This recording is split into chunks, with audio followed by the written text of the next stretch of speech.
नमस्कार दोस्तों, स्वागत है आपका हमारे चैनल में। तो दोस्तों, इस वीडियो में हम राम लक्ष्मण परशुराम संवाद जो चैप्टर है उसकी हम हिंदी में समरी देखने वाले हैं। तो चलिए दोस्तों, वीडियो को स्टार्ट करते हैं। सबसे पहले यहाँ पर दोस्तों एक पर पद दिए गए हैं, तो पहले इनको पढ़ते हैं। यहाँ पर दिया गया है, नाथ शंभुधनु भंजनिहारा, होई केहू एक दास तुम्हारा, आये सु कही कोहेऊ किन मोही, सुनी रसाई बोले मुनि कोही, सेवकु सो जो करे से बिकाई, अरि करनी करी करई लड़ाई। यहाँ पर जो चौथी लाइन है, सुनहु राम जेहि शिव धनु तोड़ा, सहस बाहु सम सो रिपु मोरा, सो बिल गाऊ बिहाई समाजा, नात मारे जेहि सब राजा, सुनी मुनि वचन लखन मुस्काने, बोले परशुधरन ही अभिमाने, बहु धनु ही तोरी लड़काई, कबहु न असिरिस की नहीं गुसाई, यही धनु पर ममता केहु हेतु, सुनी रिसाई कह भृगुकुल केतु, रे नृप बालक काल बस बोलत, तो ही ना संभार, धनहु सम त्रिपुरा धनु, विदित सकल संसार।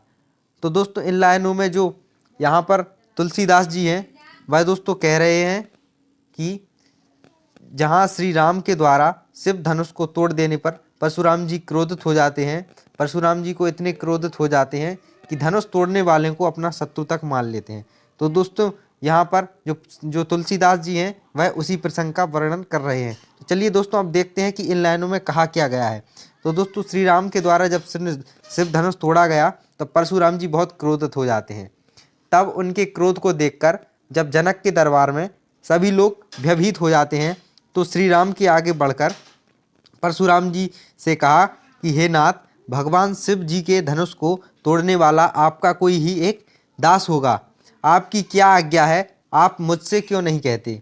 राम के वचन सुनकर परशुराम और भी ज़्यादा क्रोधित हो जाते हैं और बोलते हैं, सेवक वह कहलाता है जो सेवा का कार्य करता है। शत्रुता का काम करके तो लड़ाई ही मोल ली जा सकती है। कहने का तात्पर्य यह है कि आप किसी को कष्ट देकर उसको खुशी नहीं दे सकते। हे राम, मेरी बात सुनो। जिसने भगवान शिव जी के इस धनुष को तोड़ा है वह सहस्त्र बाहु के समान मेरा शत्रु है। अर्थात जिसने भी भगवान शिव के धनुष को तोड़ा है उसकी चाहे 1000 भुजाएं हों या वह भी मेरा शत्रु है। फिर वो राजसभा की तरफ देखते हुए कहते हैं कि जिसने भी शिव धनुष को तोड़ा है वह व्यक्ति खुद बखुद इस समाज से अलग हो जाए, नहीं तो यहाँ उपस्थित सभी राजा लोग मारे जाएंगे। परशुराम जी के इन क्रोधपूर्ण वचनों को सुनकर लक्ष्मण जी मुस्कुराए और परशुराम जी का अपमान करते हुए बोले, एक गोसाई संत, बचपन में हमने ऐसे छोटे छोटे बहुत से धनुष तोड़ डाले हैं, किंतु ऐसा क्रोध तो कभी किसी ने नहीं किया जिस प्रकार आप कर रहे हैं। इसी धनुष पर आपकी इतनी ममता क्यों है। लक्ष्मण जी की इस व्यंग भरी बातें सुनकर परशुराम जी को और क्रोध आ गया और बोले, अरे राजा के पुत्र, मृत्यु के बस में होने से तुझे यह भी होश नहीं है कि तू क्या बोल रहा है। तू संभल कर नहीं बोल पा रहा है। समस्त विश्व में विख्यात भगवान शिव का यह धनुष क्या तुझे बचपन में तोड़े हुए धनुषों के समान दिखाई देता है। चलिए दोस्तों, अब यहाँ पर नेक्स्ट लाइनें देखते हैं। नेक्स्ट लाइनें हैं,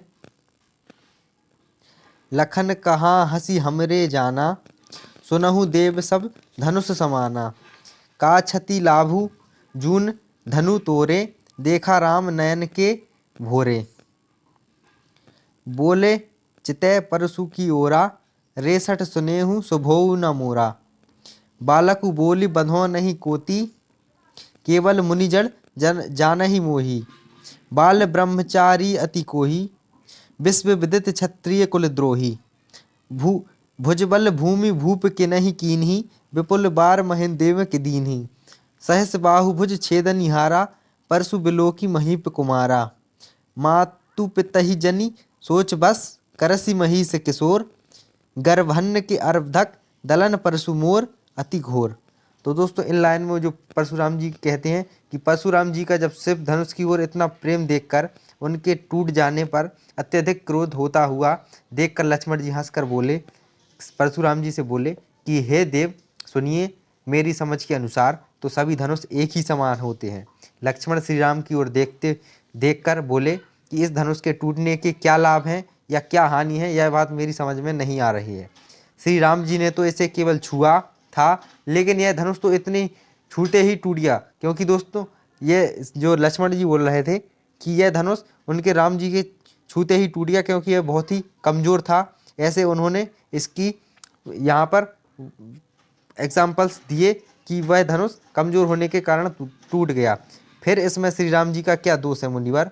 आप तो बिना किसी कारण के क्रोध कर रहे हैं। कहने का तात्पर्य यह है कि लक्ष्मण जी परशुराम जी के क्रोध को बेमतलब मान रहे थे, क्योंकि उन्हें नहीं पता था कि उस धनुष के साथ परशुराम जी के क्या भाव जुड़े थे। लक्ष्मण जी की व्यंग्यता भरी बातों को सुनकर परशुराम जी का क्रोध और बढ़ गया और वह उनसे फरसे की ओर देखकर बोले कि अति दुष्ट, क्या तूने मेरे स्वभाव के विषय में नहीं सुना है? मैं केवल बालक समझकर तुम्हारा वध नहीं कर रहा हूँ। अरे मूर्ख, क्या तू मुझे केवल एक मुनि समझता है? मैं बाल ब्रह्मचारी हूँ और अत्यंत क्रोध स्वभाव का व्यक्ति हूँ। मैं पूरे विश्व में जो क्षत्रिय कुल हैं उनके घोर शत्रु के रूप में प्रसिद्ध हूँ। मैंने अपनी इन्हीं भुजाओं के बल से पृथ्वी को कई बार राजाओं के रहित करके उसे ब्राह्मणों में दान दे दिया था।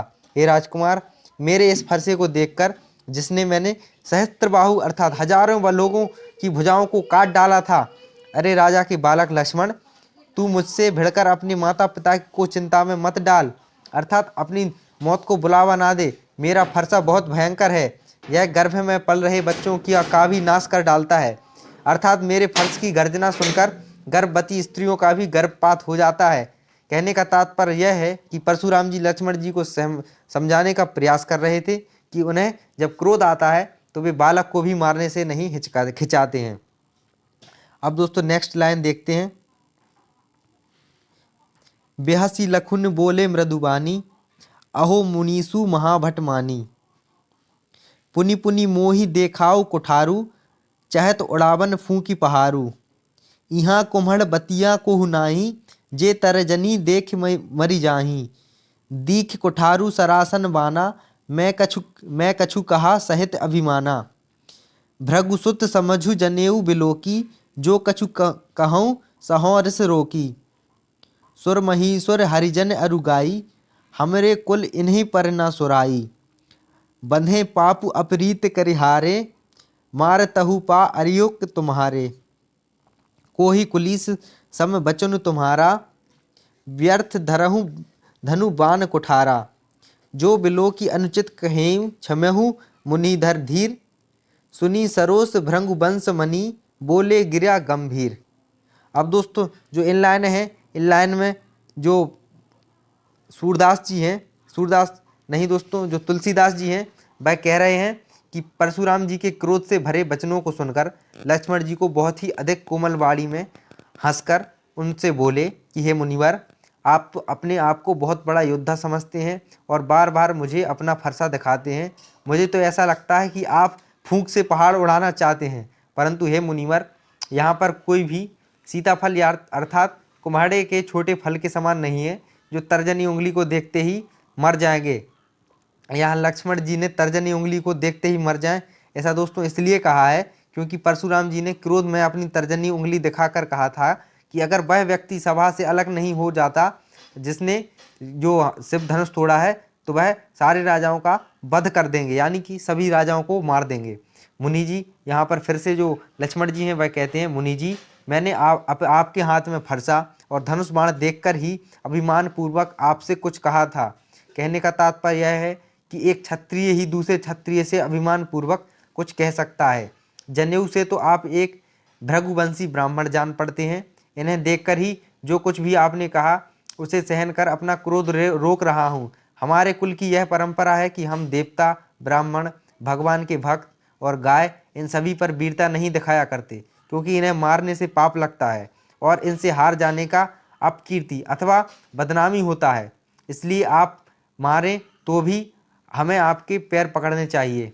हे महामुनि, आपका तो एक एक वचन ही करोड़ों वज्रों के समान कठोर है।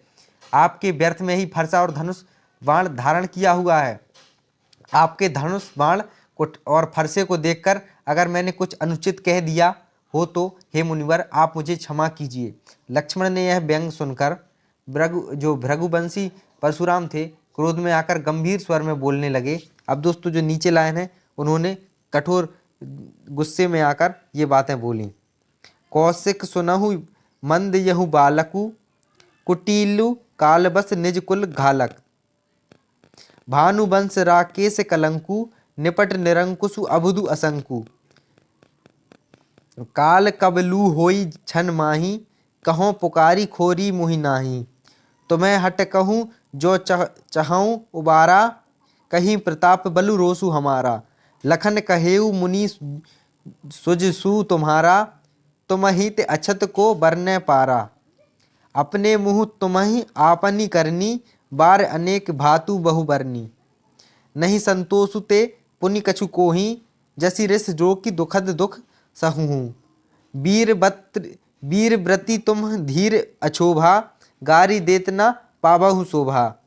सूर समर करनी करही, कही न जना वही आपू। विद्यमान रह पात रिपु, कायर कतहि प्रतापु। यानी कि दोस्तों इन चौपाइयों में जो लक्ष्मण जी की व्यंग भरी बातों को सुनकर परशुराम जी विश्वामित्र जी को उन्हें समझाने को कहते हैं, और साथ ही साथ यह भी कहते हैं कि अगर लक्ष्मण जी चुप नहीं हुए तो इसके परिणाम स्वरूप दोष उन्हें दिया जाएगा। परंतु लक्ष्मण जी इसके बावजूद भी परशुराम जी से व्यंग करते रहते हैं। अब दोस्तों जानते हैं कि इन लाइनों में कहा क्या गया है।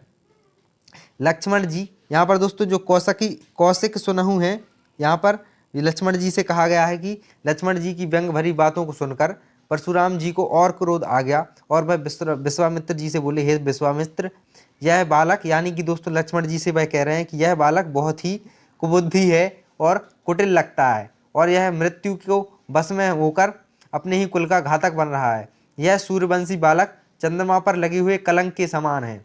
यह बालक मूर्ख, उद्दंड, निडर और इसे भविष्य का भान तक नहीं है।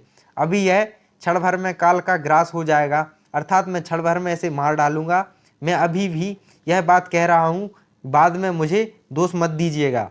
यदि तुम इस बालक को बचाना चाहते हो, इसे मेरे प्रताप, बल और क्रोध के बारे में बताकर अधिक बोलने से मना कर दीजिए। लक्ष्मण जी के इतने पर भी नहीं माने और परशुराम को क्रोध दिखाते हुए बोले कि हे मुनिवर, आपका स्वयं आपके रहते हुए दूसरा कौन वर्णन कर सकता है। आप तो अपने ही मुँह से अपनी करनी और अपने विषय में अनेक बार प्रकार से वर्णन कर चुके हैं। यदि इतना सब कुछ कहने के बाद भी आपको संतोष नहीं हुआ तो कुछ और कह दीजिए। अपने क्रोध को रोककर असहनीय दुख को सहन मत कीजिए। आप वीरता का व्रत धारण करने वाले, धैर्यवान और क्षोभ रहित हैं। आपको गाली देना शोभा नहीं देता। जो शूरवीर होते हैं वे व्यर्थ में अपनी बड़ाई नहीं करते, बल्कि युद्ध भूमि में अपनी वीरता को सिद्ध करते हैं। शत्रु को युद्ध में उपस्थित पाकर भी अपने प्रताप की व्यर्थ बातें करने वाला कायर ही हो सकता है, अर्थात युद्ध में अपने शत्रु को सामने देखकर अपनी झूठी प्रशंसा तो कायर करते हैं। अब दोस्तों आगे की लाइनें देखते हैं। आगे की लाइन है, तुम तो कालू हाँक जनु लावा, बार बार मुहि लागी बुलावा। सुनत लखन के बचन कठोरा, परसु सुधारी धरेऊ कर घोरा। अब जनि देई दोसु मोह लोगु, कटुबादी बालकु बध जोगु। बाल बिलोकी बहुत मैं बाँचा, अब यहु मर निहार भा साँचा। कौशिक कहा क्षमहु अपराधु, बाल दोष गुण गन्ही न साधु। खर कुठार में अकरून कोही, आगे अपराधी गुरु द्रोही। उतर देत छोड़ो बिनु मारे, केवल कौशिक सील तुम्हारे। नाता यही कोठी कुठारु उठारे, कठोरे गुरहि उरीन होतेउ श्रम धोरे। गांधी सुनी कह हृदय हसी, मुनि ही हरियरे सूझ। अय में खान ना ऊख मये, अजहु न बूझ अबूझ। यानी कि दोस्तों इस लाइनों में जो तुलसीदास जी हैं वह कह रहे हैं कि लक्ष्मण जी परशुराम जी के वचनों को सुनकर उनसे बोले कि ऐसा लग रहा है मानो आप तो यमराज को आवाज़ लगाकर बार बार मेरे लिए बुला रहे हो। लक्ष्मण जी ने ऐसे कठोर वचन सुनते ही परशुराम जी का क्रोध और बढ़ गया। उन्होंने अपने भयानक परसे को घुमाकर अपने हाथ में ले लिया और बोले, अब मुझे कोई दोष नहीं देना। इतने कड़वे वचन बोलने वाला यह बालक मारे जाने योग्य है। वो दोस्तों परशुराम जी लक्ष्मण जी से कहते हैं कि इसको मार देना चाहिए, क्योंकि यह बहुत ही कठिन वाक्य बोल रहा है। बालक देखकर इसे मैंने बहुत ही बचाया, लेकिन लगता है कि इसकी मृत्यु निकट आ गई है।